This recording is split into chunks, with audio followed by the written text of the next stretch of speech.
penyakit sarkopenia pada lansia.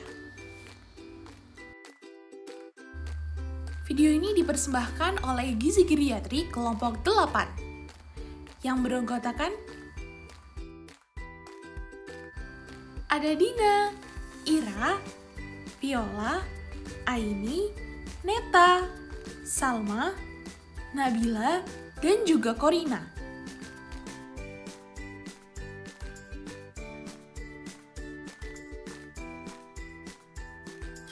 Apa itu penyakit sarkopenia? Sarkopenia berasal dari bahasa Yunani, yaitu sarx untuk daging dan penia untuk kehilangan. Jadi, sarkopenia mengacu pada terjadinya pengurangan massa otot dan fungsi karena penuaan.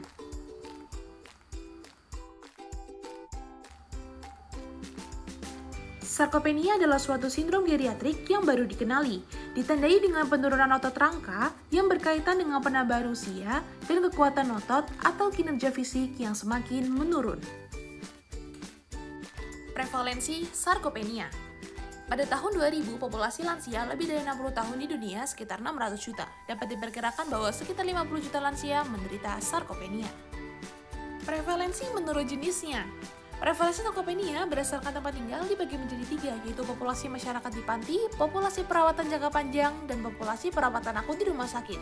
Selanjutnya, pada prevalensi sarkopenia berdasarkan jenis kelamin dibagi menjadi 2, yaitu pada pria dan juga wanita. Selanjutnya yaitu prevalensi sarkopenia berdasarkan usia.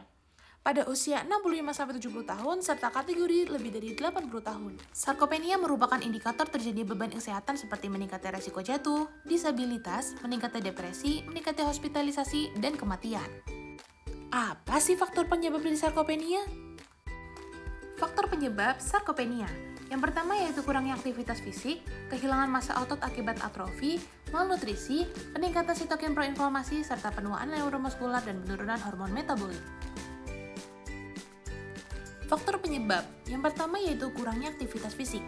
Dapat menyebabkan penurunan fungsi organ tubuh secara keseluruhan yang dapat mengakibatkan terjadinya kejadian jatuh pada lansia.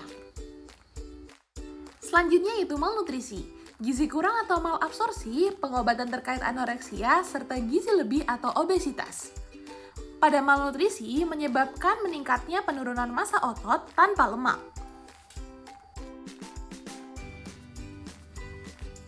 Peningkatan sitokin proinflamasi. Peningkatan sitokin proinflamasi menyebabkan terjadinya respon negatif oleh hipotalamus terhadap sinyal perifer dengan menstimulasi jalur anoreksogenik dan menghambat jalur oreksigenik.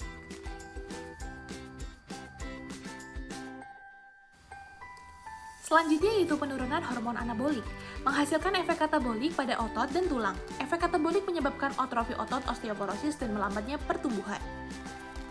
Selanjutnya yaitu penuaan neuromuskular. Penurunan fungsi neuromuskular menyebabkan terjadinya kelemahan dan penurunan aktivitas yang dapat menurunkan kualitas hidup lansia. Zat gizi yang berpengaruh terhadap sarkopenia. Yang pertama yaitu leusin atau asam amino esensial. Fungsinya yaitu pembentukan dan pemeliharaan massa dan fungsi otot. Selanjutnya yaitu vitamin D.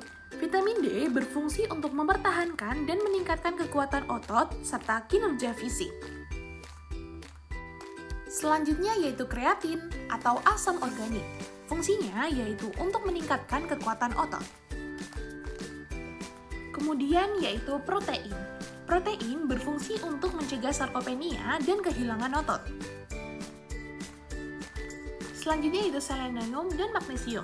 Fungsinya untuk mencegah sarkopenia dan mempertahankan massa otot. Yang terakhir yaitu asam lemak omega 3. Fungsinya berpotensi sebagai senyawa anti-sarkopenik. Jenis makanan yang disarankan bagi penderita sarkopenia. Yang pertama yaitu makanan sumber protein, makanan sumber vitamin D, dan makanan sumber asam lemak omega 3. Pada makanan sumber protein dapat dicontohkan seperti daging, unggas, dan tempe.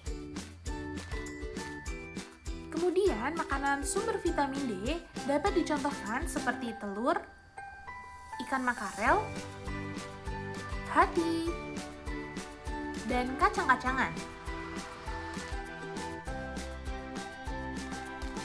Selanjutnya, pada makanan sumber omega 3 dapat berasal dari ikan salmon. Pencegahan dan penyembuhan sarkopenia. Pencegahan dan penyembuhan sarkopenia dapat dilakukan dengan mengonsumsi suplemen, melakukan aktivitas fisik, dan berolahraga.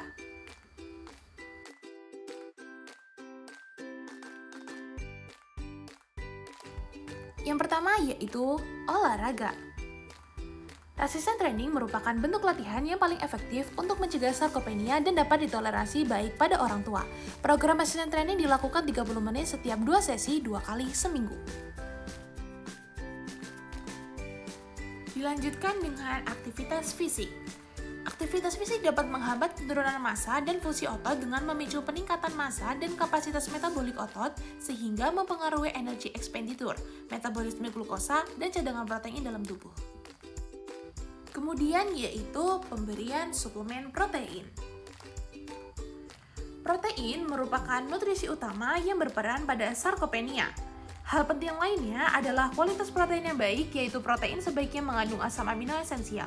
Leusin adalah asam amino esensial dengan kemampuan anabolisme protein tertinggi sehingga dapat mencegah sarkopenia.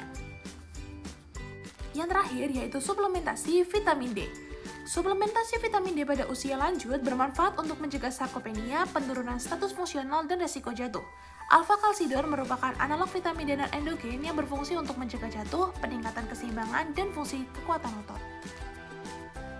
Rekomendasi untuk mempertahankan kesehatan otot. Yang pertama yaitu pada asupan protein. Konsumsi protein lebih tinggi untuk mengkompensasi resistensi anabolik dan hipermetabolik yang terjadi pada lansia. Kebutuhan individu tergantung pada ada tidaknya berat ringan penyakit, trauma, serta malnutrisi. Asupan optimal protein yaitu 1 hingga 1,5 gram kilogram berat badan per hari. Asupan nutrisi yang rendah pada lansia sering terjadi karena penurunan selera makan terkait usia, kondisi medis, dan sosial ekonomi. Selanjutnya yaitu rekomendasi olahraga untuk menjaga kesehatan otot. Olahraga secara rutin mampu mempertahankan kekuatan dan fungsi otot. Resistance training bermanfaat untuk recovery otot. Kombinasi antara resistance training dan asupan protein yang cukup sangat direkomendasikan untuk lansia.